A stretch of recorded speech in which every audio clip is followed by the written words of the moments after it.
Assalamualaikum warahmatullahi wabarakatuh. Hello everyone. Introduce, my name is Sulistya Suryani.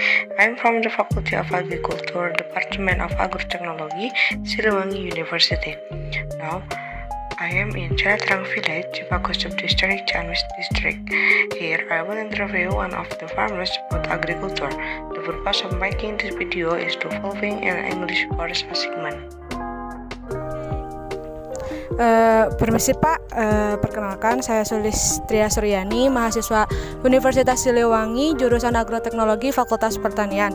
Maksud dan tujuan saya ke sini yaitu untuk mewawancarai Bapak selaku petani di daerah sini. Sebelumnya saya ingin meminta waktunya sebentar Pak. Boleh. Sebelumnya dengan Bapak siapa? Pak Koharudin. Baik, Pak Kohar ya. Pak Kohar selaku petani daerah sini ya. Kalau boleh saya tahu ini Pak Kohar sedang nanam apa gitu Pak? Ubi jalar. Boleh ubi jalar. Ubi jalar. Nah untuk kenapa Bapak memilih tanaman ini gitu untuk ditanam di daerah sini? Karena tanaman ubi jalar ini pasarannya itu udah jelas ada dengan perusahaan buat ekspor ke Jepang. Di antaranya yang saya tanam di sini satu jenis tanaman yaitu tanaman AC, namanya AC putih ya. Nah ini karena tanaman ubi jalar ini mudah untuk dibudidayakan dan hasilnya juga lumayan ya. Mulai dari ini pengolahan sampai panennya itu juga agak lumayan ringan lah ya. Kalau dibilang petani ubi jalar itu adalah petani TK gitu ya. Jadi untuk petani langkah yang lain ya di ubi jalar itu pemeliharaannya sangat gampang, pemasarannya pun juga sangat mudah begitu ya. Baik, terima kasih Pak. Yang selanjutnya nih untuk cara perawatannya sendiri ubi jalar itu seperti apa sih Pak?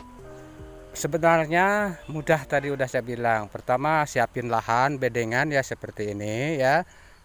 Kemudian pemilihan bibit ya, bibit itu ya diutamakan bibit yang saya bikin sendiri ya.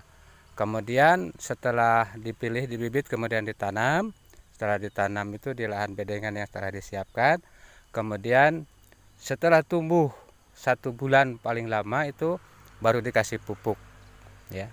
Kemudian dibongkar lagi bedengannya dan dipupuk lagi 1 minggu dijemur akarnya biar kena sinar matahari dan untuk mengembangnya nanti akan lebih cepat. Setelah itu baru ditimbun lagi. Setelah ditimbun yaitu tinggal pemeliharaannya gampang. Pengairannya juga disiapkan, kemudian disemprot juga itu ada obat-obatannya itu lebih mudah. Ada Ridomil, ada KNO3, kemudian ada banyaklah pokoknya yang mudah-mudah aja gitu ya. Pupuknya cuman gampang itu ya. Dan tergantung misalkan di musim hujan. Di musim hujan itu jangan menggunakan pupuk urea ya. Kalau di kemarau yaitu baru digunakan. Kalau di musim kemarau yaitu urea juga digunakan. Hanya itu ya yang saya lakukan seperti itu. Setelah itu kemudian rambatnya itu supaya tidak mengena ke tanah, diangkat begitu supaya untuk pertumbuhan ubinya itu langsung ke bakalnya itu. Hanya segitu, lebih mudah lah. Oke, nah untuk setiap tanaman pasti terdapat gangguannya tersendiri gitu Pak. Untuk tanaman ubi jalar itu gangguan yang sering terjadi itu seperti apa sih Pak? Nah ini gangguannya itu ada lanas. Lanas itu ya lebih mudah lah. Kalau itu karena gangguan alam, mudah itu sebetulnya mengatasinya. Ada obat tertentu ya.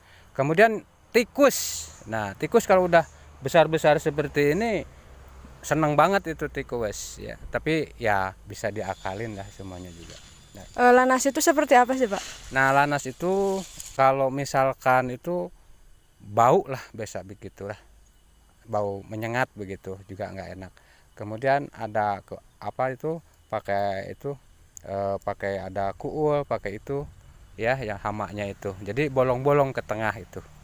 Berarti kalau ubi yang terkena lanas itu seperti hama apa gimana Pak? Ya yang enak itu nggak laku dijual juga, ya udah aja dibuang itu. Oh iya. Pakai pakanan juga nggak benar itu. Pakai pakan ternak juga nggak benar itu. Nah Untuk tadi kan kata Bapak sendiri untuk hasil ubi jalar ini dijual ke ini ya, ke PT PT. Galih Estetika. Berarti itu penjualannya itu termasuk penjualan tradisional ya atau modern? Modern, penjualan modern itu ya, lewat order itu. Kan menanam ubi jalar yang saya lakukan itu pertama minta order dulu dari ke perusahaan, mau luas berapa, kemudian mau tanggal tanam berapa, kapan, nanti disesuaikan dengan panen begitu ya. Jadi kalau panen itu nggak susah karena udah ada jatah pabrik itu 3 bulan ke depan itu dari wilayah yang saya daftar ke perusahaan gitu. Itu caranya gitu. Baik Pak, mungkin itu dia tadi beberapa pertanyaan yang saya ingin tanyakan kepada Bapak selaku petani di daerah sini gitu ya Pak. Nah mungkin dari Bapak sendiri ada saran gitu atau ya saran untuk kami khususnya selaku mahasiswa pertanian gitu agroteknologi Pak.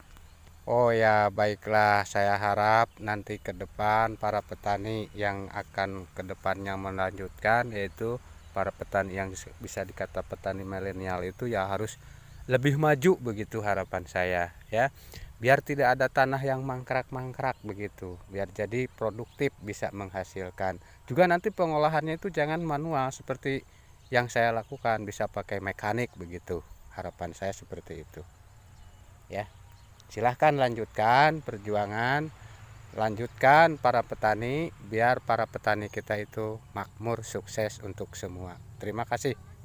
Baik Pak, terima kasih atas sarannya dan mungkin itu dia ya tadi, cukup sekian. Mohon maaf ya Bapak telah mengganggu waktunya gitu. Terima kasih untuk atas waktunya gitu. Saya pamit dulu. Assalamualaikum warahmatullahi wabarakatuh. Silakan untuk kembali beraktivitas. Everyone, that was the interview with Mr.